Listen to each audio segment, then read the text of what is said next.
جو لوگ ایمان لائے ہیں ان کا دوست اللہ ہے کہ اندھیرے سے نکال کر روشنی میں لے جاتا ہے، اور جو کافر ہیں ان کے دوست شیطان ہیں کہ ان کو روشنی سے نکال کر اندھیرے میں لے جاتے ہیں۔ یہی لوگ اہل دوزخ ہیں کہ اس میں ہمیشہ رہیں گے۔ بھلا تم نے اس شخص کو نہیں دیکھا جو اس غرور کے سبب سے کہ اللہ نے اس کو سلطنت بخشی تھی، ابراہیم سے اپنے پروردگار کے بارے میں جھگڑنے لگا؟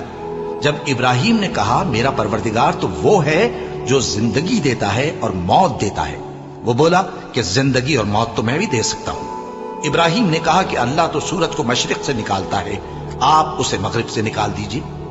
یہ سن کر وہ کافر ہکا بکا رہ گیا، اور اللہ بے انصافوں کو ہدایت نہیں دیا کرتا۔